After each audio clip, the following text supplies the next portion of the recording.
आदाब दोस्तों, सुखन में खुश आमदीद। मैं हूँ वकास अज़ीज़। इनफराद इस वक्त मेरे हाथ में आज़ाद हुसैन आज़ाद की मंडी बहाउद्दीन से इनका ताल्लुक़ है और ये बसिलसिला रोज़गार कराची में इस वक्त मुक़ीम हैं। 28/7/2023 की सुबह मुझे किताब मौसूल हुई। नायाब पब्लिशर्स ने इसे छापा है और तादाद है 500 और इसकी कीमत है 750 रुपये। जबकि इस किताब के जो सफ़हात हैं वो 192 हैं। ऑफसेट इंपोर्टेड पेपर पे ये छापी गई है। मुजल्लद किताब है, बहुत अच्छा टाइटल है, बहुत खूबसूरत छपी हुई है, फ़ॉन्ट बहुत अच्छा इस्तेमाल है। और मैं इस किताब की आमद पे पब्लिशर को भी और शायर दोनों को मुबारकबाद पेश करता हूँ। इसके बाद इस किताब में 91 गज़लियात हैं, जबकि हम देखें तो शाहिद ज़की और दिलावर अली याज़र की आरा इसमें मौजूद हैं। दोनों उर्दू शेरी दुनिया का मुनफरिद और मोतबर हवाला हैं।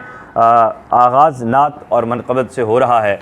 आज़ाद हुसैन आज़ाद की शेरी कायनात और फ़ज़ा में जब मैं दाखिल हुआ तो जो पहला एहसास था वो ये था कि ये नौजवान, ये शायर कोई नई बात करने की तलाश में है, कोई एक नई फ़ज़ा, एक नई जस्त लगाने के लिए अपने पर तोल रहा है और इसके सामने जो आसमान तख़य्युल है वो भी खुला पड़ा है। ऐसे में देखना ये था कि ये उसके सुरमई गुबार में गुम होता है, ये जस्त लगाकर अफलाक के पार से नए ज़मानों की कोई ख़बर लेकर आता है। कुन फ़यकून के जो मराहिल हैं उनको अपनी ज़ात और बात के दरमियान का जो एक फ़ासला है ख़त्म करके सरे किरतास शेरों के फूल खिलाता हुआ कारी के जहन दिल को वर्ता हैरत में डालता है, या फिर जो मानूस अशिया हैं, जो मानूस मज़ामीन हैं, उनको भी नामानूसियत की चकाचौंध और धुंध में गुम करके ये किताब भी जो है गर्दो गुबार के एक ऐसे ढेर में शामिल हो जाएगी, खुदा न खास्ता, जो माजी में भी हुआ है। तो मुझे आगाज़ में ये कहने में कोई यार नहीं है कि आज़ाद हुसैन आज़ाद नई बात करने के इस कोशिश में, इस तगोदो में न सिर्फ कामयाब हुए हैं बल्कि नामानूस जहानों को भी मानूस फ़ज़ा में लाकर कारी के दिलो दिमाग को सोचने पर न सिर्फ मजबूर करते हैं बल्कि रंग तग़ज़्ज़ुल के साथ साथ अपनी बात को भी पूरा रखते हैं। जहाँ किताब में ये खूबसूरतियाँ हैं वहीं कुछ और मामलात भी हैं, वो भी आपके साथ शेयर करूँगा। लेकिन उससे पहले कुछ अशार जो मुझे अव्वल ता आखिर बहुत पसंद आए, जैसे कि 2 कदम चलते हैं, रुकते हैं, हवा लेते हैं। मिसरे की पहले तरतीब देखिए। एक मिसरे के अंदर ही 3 काफ़िए मौजूद हैं। 2 कदम चलते हैं, रुकते हैं, हवा लेते हैं, चलते रुकते लेते। 2 कदम चलते हैं, रुकते हैं, हवा लेते हैं, सांस मुश्किल से तेरे आबला पा लेते हैं। बहुत ही साफ़ जो है वो मतला है, बहुत ही साफ़ गज़ल है और मिसरे की ये सफाई, ख़याल की ये बिल्कुल जो एक नीट एंड क्लीन शेप होती है, ये बताती है कि शायर जो है वो मशक़ सुखन से गुज़रा है और वो अपनी बात करने का हुनर जानता है। और 2 दहाइयों का हवाला भी इन्होंने अपने एक शेर में दिया है। ऐसा एक शायर या एक ऐसे शख्स की किताब मेरे हाथ में नहीं है जो महज़ शायर है या जो महज़ काफ़िया पेमाई कर रहा है। इसी तरह ये देखिएगा कि बेयकीनी की आयत तिलावत हुई, अहदनामों के औराक फाड़े गए, सब तयक्कुन लहू बन के रिश्ता रहा, ख्वाब बहते रहे, नब्ज़ कटती रही। अब ये जो बहर है और इसमें जो काफ़िया और रदीफ़ इस्तेमाल की गई है और उसमें जो मज़ामीन लाए गए हैं, ये मैं समझता हूँ कि ये हुनरवरी है, ये फ़नकारी है। इसमें आमद से ज़्यादा शायर की अपने फ़न का कमाल है, जो कि एक अच्छी बात है। इसी तरह हम आगे बढ़ते हैं तो हमें कुछ दीगर अशार मिलते हैं, जैसे कि रास आए नहीं दुनिया को हम आशुफ्ता मजाज, पूरे खद्दर हैं कभी अतलस, रास आए नहीं दुनिया को हम आशुफ्ता मजाज, पूरे खद्दर हैं कभी अतलस व मखमल न बने। जहाँ ये मुख्तलिफ़ काफ़िया है, थल, मखमल, जल, उसी तरह ये एक ज़मीन बनाने की कोशिश है, नई हकीकत है, इसकी रदीफ़ है। मैं मिसले दानाए गंदम हूँ पाट के माबैन, मैं मिसले दानाए गंदम हूँ पाट के माबैन, इधर मजाज है मेरे उधर हकीकत है।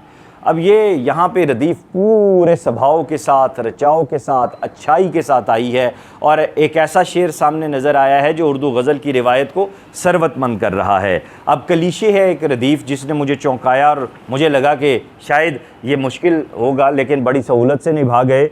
है प्यास असल हकीकत अगर नहीं है तो फिर फुरात कुछ भी नहीं, करबला कलीशे है। करबला के मौजू पे ऐसी बात करना बड़े दिल गुर्दे का काम है। और नया नहीं है यहाँ कुछ भी, यानी रूहें भी, हमारे जिस्म तुम्हारी अदा कलीशे है। इसी तरह आगे चलते हैं तो हमें कुछ और अशार मिलते हैं। सड़कों पे एहतजाज में मसरूफ़ फेमिनिस्ट, अक्सर की औरतें हैं ना अक्सर का आदमी। अब ये आपका नज़रिया है और मैं समझता हूँ कि शायद नज़रिए के बगैर खाली ढोल होता है, खाली टीन होता है। मैं एड़ियाँ कटा के भी उनसे बुलंद हूँ, वो चाहते हैं अपने बराबर का आदमी।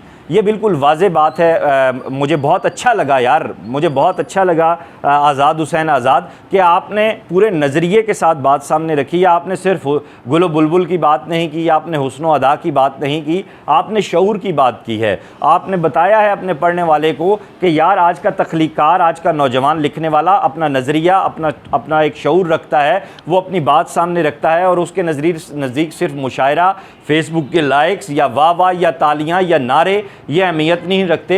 उसके नज़दीक ये चीज़ अहमियत रखती है कि उसका पढ़ने वाला कारी उससे कोई मैसेज ले। और अगर आपका लिखा हुआ मैसेज नहीं देता तो फिर फ़ायदा क्या है ऐसे लिखने का, क्योंकि अगर आप अपने अहद के साथ नहीं जुड़ते तो आपका मुस्तकबिल आपको याद नहीं रखता। इसी तरह शेर देखें, मैं उसको जोड़ने बैठा था खुद भी टूट गया, मैं उसको जोड़ने बैठा था खुद भी टूट गया, जो एक शख्स मुझे पारा पारा हाथ लगा। पारा पारा की तकरार यहाँ मुझे बहुत अच्छी लगी। अब ये शेर देखिएगा, यहाँ जो बैठा है बैठा हुआ नहीं है, यहाँ जो आया है आया हुआ नहीं लगता। अब सियासी तनाजुर में कितना वाज़े मैसेज है। इसी तरह मैंने पूरी किताब पढ़ी और इसमें देखें, कौन बतलाएगा इस ख्वाब की ताबीर मुझे, कासनी फूल तजोरी में पड़े देखे हैं। मुझे और मेरे एक दोस्त को, हमने ये किताब हम 3-4 दोस्तों ने बैठ के पढ़ी है। यानी वो जो मेरे हल्का अहबाब में दोस्त हैं जो शेर से रग़बत रखते हैं और हमारी अक्सर डिस्कशन होती है। आज़ाद, तुम्हारा ये एक शेर तुम्हारी इस पूरी किताब के बराबर है और मैं समझता हूँ बैक टाइटल पे ये शेर होना चाहिए था। कौन बतलाएगा इस ख्वाब की ताबीर मुझे, कासनी फूल तिजोरी में पड़े देखे हैं। इसी तरह हम देखें तो दिल का कुमलाना किसी हिजर से मशरूत नहीं, मैंने कुछ फूल बहारों में झड़े देखे हैं। तैरने वालों की लाशें भी नहीं मिल पाईं, डूबने वाले किनारों पे खड़े देखे हैं। हैफ इस नस्ल को तहज़ीब सिखानी है मुझे, जिसने चौपाल ना दारा न थड़े देखे हैं। गज़लें अच्छी हैं, पूरी गज़लें अच्छी हैं, लेकिन इस गज़ल का जो इम्पैक्ट है वो बिल्कुल ही अलग है। उसकी वजह ये है कि ये रदीफ़ ना सिर्फ आपके पूरी गज़ल की रिवायत से जुड़ी हुई है, बल्कि जो काफ़िया है वो भी अपने पूरे मज़मून के साथ आया है। इसी तरह अब मैं दरमियान में मैंने कुछ गज़लें ऐसी देखी जो मैं बात पूरी हक़ के साथ करूँगा। देखें, मैंने कहा नयापन, एक चीज़ जो हमें नज़र आई उस नएपन में नामानुसियत थी, यानी मज़मून हाथ से निकल रहे थे। अगर इस किताब का इंतखाब मज़ीद कड़ा होता और ये 60 के करीब गज़लें इसमें होती, 50 से 60 के दरमियान, तो शायद इसका इम्पैक्ट जो अभी 70% बन रहा है मेरे नज़दीक, या मेरी कम इल्मी के मुताबिक 80% बन रहा है, वो 95% होता, वो 90% होता है। इतना मार्जिन इस किताब से हमें निकल आया। ये शायद इसमें उन लोगों का भी कसूर है जिन्होंने इस किताब का इंतखाब मिल के किया, या ये फिर आज़ाद का अपना कसूर हो सकता है जिसने मशवरा नहीं किया होगा और इंतखाब खुद किया होगा।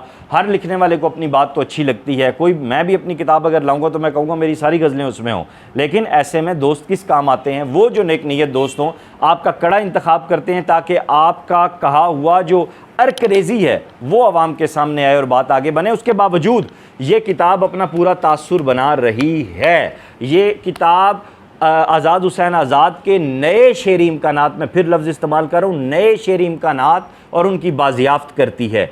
आखिर में चूँकि व्लॉग का एक मखसूस दौरानिया होता है, मैं इस पर मज़ीद बात भी करूँगा, मजमून भी लिखूँगा और भी बहुत सारी चीज़ें भी डिस्कस करूँगा। ये किताब ऐसी नहीं है जो महज एक नशिस्त में पढ़ के इसका पूरा लुत्फ़ लिया जाए। ये बसर करने वाली शायरी है और ये जो आज मैं तासुर ये इंतखाब मुख्तसर साहब के सामने पेश कर रहा हूँ वो इसलिए कि ये इस किताब का हक़ था कि इसे जैसे ही मैंने देखा इसने मुझसे बात करवाई। बहुत सी किताबें आती हैं मेरे अकब में, देख रहे हैं, किताब बात नहीं करवाती। जिन दोस्तों की किताब बात करवाती है वो मैं सामने रखता हूँ। मौसीकी में उसने ढाला मेरे बख्त का सन्नाटा, वो सावन की पहली बारिश और मैं दश्त का सन्नाटा। अब सन्नाटा इस पूरी गज़ल में बोला है, बड़े हैं और मराहिल गोहर से आगे भी, गज़ल कुछ और है कारे हुनर से आगे भी। अब इसी तरह अगर देखूं मैं तो शायद बात बहुत आगे तक जाएगी। मैं एक अच्छी और कामयाब किताब की आमद खुले दिल से कबूल करता हूँ। आज़ाद हुसैन आज़ाद, उसके चाहने वालों को बहुत बहुत मुबारकबाद। दोस्तों से गुजारिश है इस किताब को ख़रीदें, इसे शेयर करें और पढ़ें, ज़्यादा से ज़्यादा इस पर बात करें, नए इम्कानात को देखें। और ये जो एक रवैया दर आ रहा है कि नज़्म में जिस तरह नए इम्कानात हैं और गज़ल में वो कॉर्नर्स ढूंढे जा रहे हैं जिनमें हम नए इम्कानात को नामानूसियत की तरफ ले जाते हैं, खुदारा ऐसा ना कीजिए। वो लिखिए जो आपका अपना है, वो लिखिए जो आपने बसर किया है, वो लिखिए जो आपने देखा है, वो लिखिए जिसने आपके शऊर पे दस्तक दी है, वो लिखिए जिसने आपके दिल के ज़ंग को उतारा है, वो लिखिए जिसने आपका मुकालमा खुदा से करवाया है, वो लिखिए जिसने आपका मुकालमा ज़माने से करवाया है, वो लिखिए कि जिसके बाद ज़माना आपसे मुकालमा करे। अपना ख्याल रखिएगा। खुदा हाफिज़।